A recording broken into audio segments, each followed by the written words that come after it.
అస్సలాముఅలైకుం, welcome to my channel.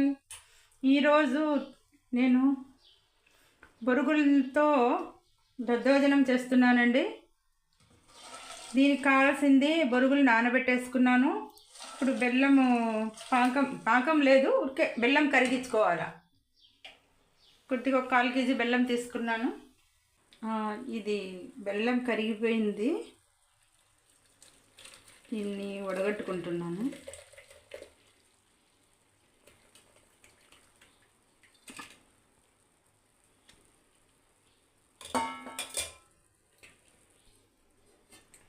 ఇది బెల్లం కరిగిపోయింది, వడగట్టుకున్నాను. ఇప్పుడు దీనికి స్టవ్ మీద పెట్టేసుకుంటాం. ఈ బొరుగులు వేసేసుకుందాం. బొరుగులు 1 కేజీ అండి, నానబెట్టి ఇట్లా పక్కకు పెట్టుకున్నాను.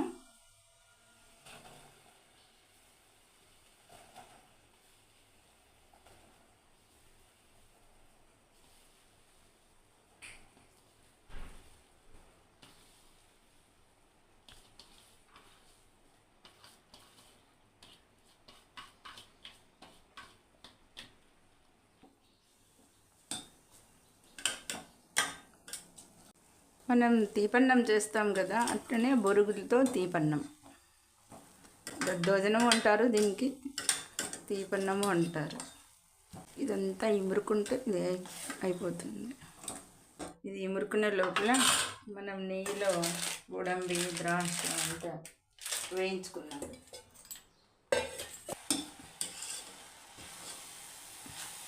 అయిపోయింది, రెడీ అయిపోయిందండి. ఇప్పుడు ఇది బెల్లం నీళ్ళన్నీ బాగా ఇమురుకున్నాయి. ఇప్పుడు దీంట్లోకి నెయ్యిలోకి బాదాము, గోడంబి, ఇలాచీ పౌడర్ వేస్తాను.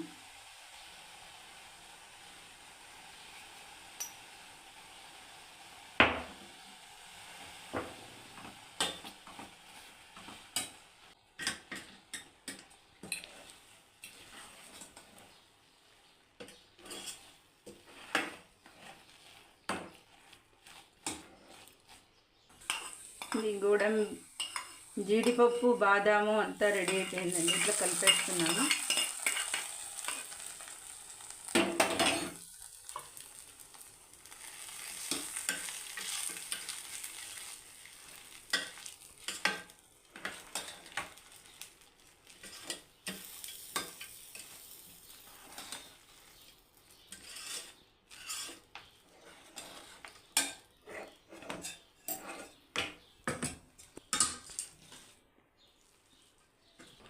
బొరుగుల దద్దోజనం రెడీ అయిపోయింది. మీరు కూడా నేను చేసినట్టు చేసి టేస్ట్ చేయండి. 1 కేజీ బొరుగులకి 100 గ్రాముల బెల్లం. వాటర్ ఎక్కువ వేసుకోకూడదు, కొద్దిగా తక్కువ వేసుకోవాలి. పాకం రాకుండా చూసుకోవాలి. ఊరికే బెల్లం కరిగించుకోవాలి అంతే. చాలా టేస్ట్గా ఉంటుంది. దాంట్లోకి గోడంబి, ద్రాక్ష, బాదం పప్పు, కావాలనుకుంటే కొబ్బరి కూడా వేసుకోవచ్చు. చాలా టేస్ట్గా ఉంటుందండి. నేను చేసినట్టు మీరు చేసి చూడండి. మీ ఫ్రెండ్స్కి షేర్ చేయండి. నచ్చితే లైక్ చేయండి, సబ్స్క్రైబ్ చేసుకోండి. Thank you viewers.